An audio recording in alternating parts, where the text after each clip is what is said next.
Hello everybody and welcome back.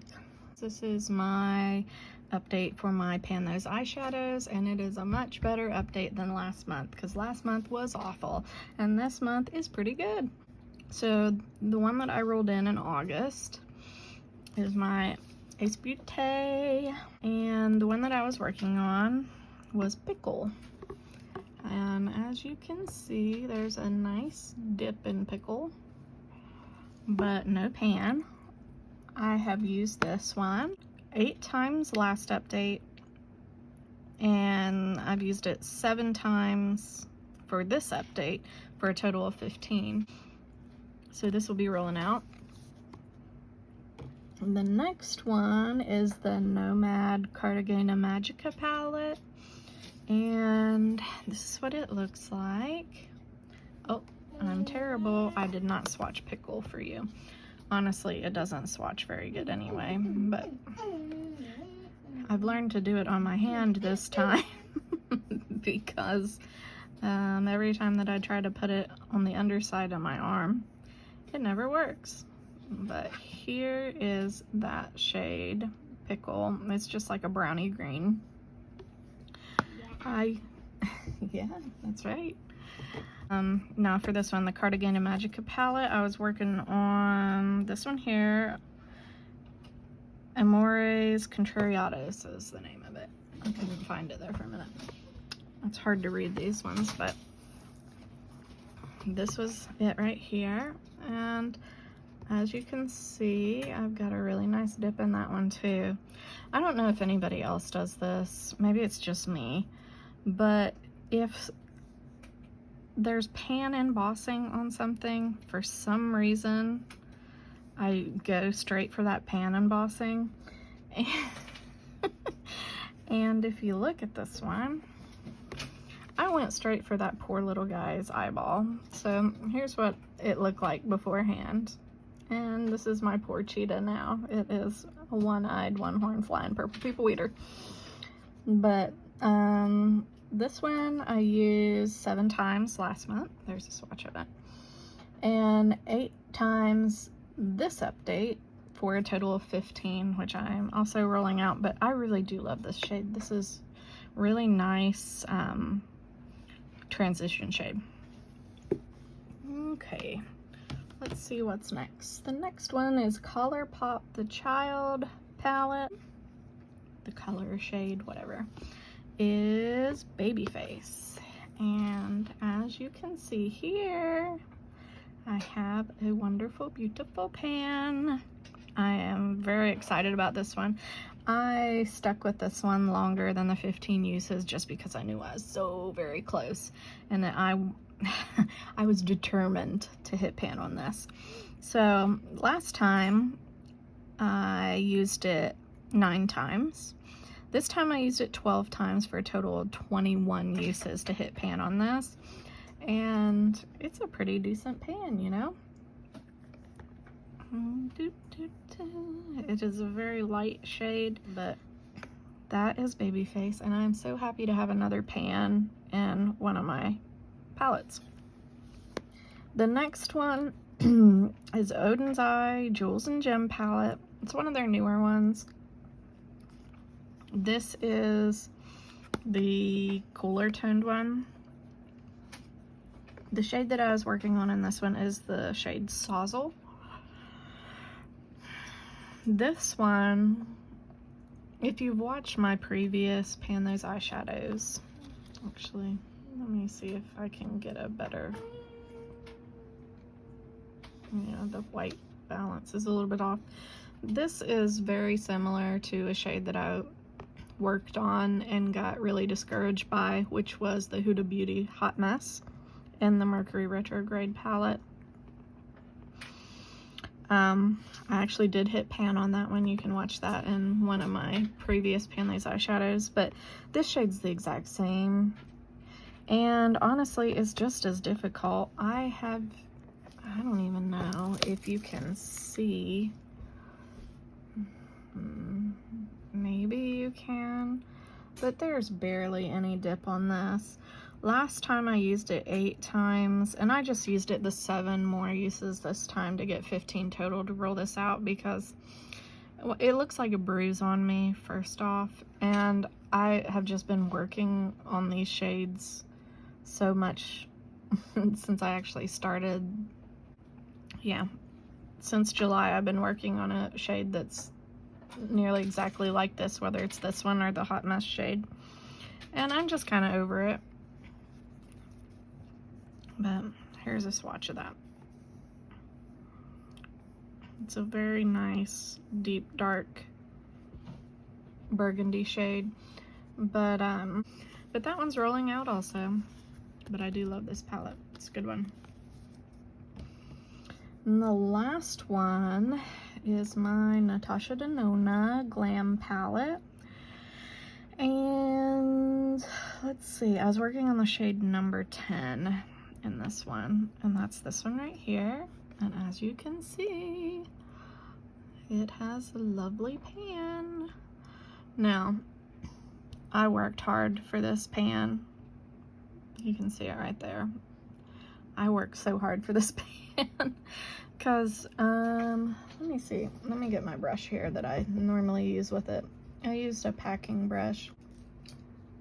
This one here is the one I use. This is from Odin's Eye. It is, I don't know which one it is, FR4, there it is. But I would put it in there like this. And the thing is that after I got so far down, because these pans are really deep, but it would crumble, and then it would fill in my pan, and then I'd have to go the next time and rediscover the pan again.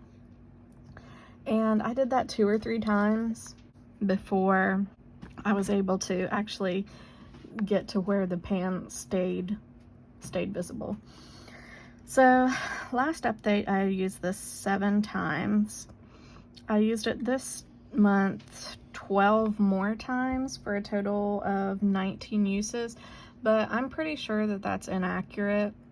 I'm pretty sure there's a couple times that I used it. I'm thinking around 21, 22, something like that, that I've used this before I hit pan on it. This is a swatch of this last one, and it is a very pretty, very foiled shade. It's a very neutral leaning, so it did really well in going with all of these other shades, which was nice because I could use it with every look that I did.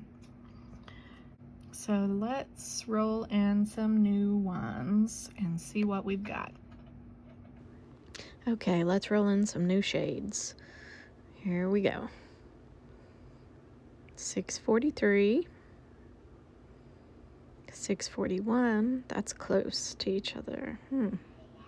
73, and 322. Okay, I am back after locating my shadows. I'm thinking there's going to be a lot of browns in my future, but considering how it's fall turning winter, it should be good. But I'm going to go in order, at least I think order. This is my big Sydney Grace Singles palette. I actually have 2 of these because I'm a crazy person and really love Sydney Grace, and I will buy literally everything that they have if I can.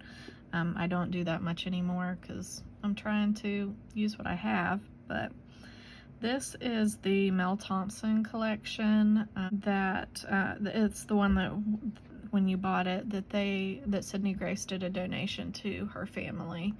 The first shade that I got was number 643, and the shade was Beyond. It's this nice, I'm hoping it's not this shade all over again, but let's give it a swatch. Panning gods be good to me. Alright. It is more brown, more cool toned. There it is. This is the shade Beyond, and this is the one I just rolled out. Odin's Eye Sawzle. I do like this one more. I like the cool tone. The next Sydney Grace single that I rolled in was this one. It's called Commission. This is also from the Mel Thompson one. And I'm pretty sure this is just the color of money, as the name would suggest. And here's a swatch of it. Yeah. Man, that's pretty though. Look at how shiny and pretty that is. It's got a nice green to gold reflect there. Very nice. Alright, then, and that's everything for the Sydney Grace ones. Okay, the next one comes from my, bless you. The next one comes from my Unearthly Cosmetics Leather and Lace palette. This is the only thing, bless you, that I have from Unearthly Cosmetics. Just because it's more of a neutral palette. Most of their stuff is really more colorful than I'm comfortable with. But this one really caught my attention. The shade in here is Point de Spirit. I thought it was one of the purples, but it's actually this one right here. Let's give this one a swatcheroonie. Ooh, I do like that. Very nice. This one will be fun. Alrighty, let's see. The next one comes from my Profusion Harvest palette. Now, I have actually been thinking about this one because I was like, it's fall, I really want to work on this, and the panning gods have decided to bless me with the Harvest palette. So, let's open this baby up. This is my favorite shade. I have been on the hunt to find a shade like Marigold. It is absolutely the most beautiful shade. It's my favorite. That's not what we're here for. We're here for the shade Nurture. Wherefore art thou, Nurture? Ah. Well, it's almost like a shade that I just rolled out. It's a little bit lighter pink, but it's this peachy pink shade, which is gonna go very lovely with the Leather and Lace one. You can barely even see that on my skin tone, pretty much because it's my skin tone. Let's try again. Yeah, it's barely there, but that'll be a good one. I mean, it'll be easy to use because I can pretty much use it for everything. It's so close to my skin tone. And I'll probably be using this one too a lot because I love it. The last but not least, it also comes from a Profusion palette from the same line, which is the Ethereal palette. I'm pretty sure this is a brown shade. Let's take a look though, I'm not sure. Yes, it is. It's this brown one right here in the corner. And even if it is really similar to the Sydney Grace one, I'm still gonna work on it because, oh look, it's nearly that shade. God, all over again. I'm destined to work on all of these in my collection, I guess. I suppose if I hit pan on them, I won't have to work on them anymore. This is the color story from last month, which I did love. And this is the one for this month, which I love even more. And I am super excited to get started on this. So I will see you in a month's time, right around the 21st, 22nd-ish. It might go up later than this, but the 21st is my cutoff point. So I will see you around that time for another update on this, and hopefully I will have a bunch of rollouts like I did this time, and maybe even a few pans. So thank you very much for watching, and if you like me, you can like this video and subscribe if you would like to see what updates come next. Thank you very much, and I will see you next time. Bye.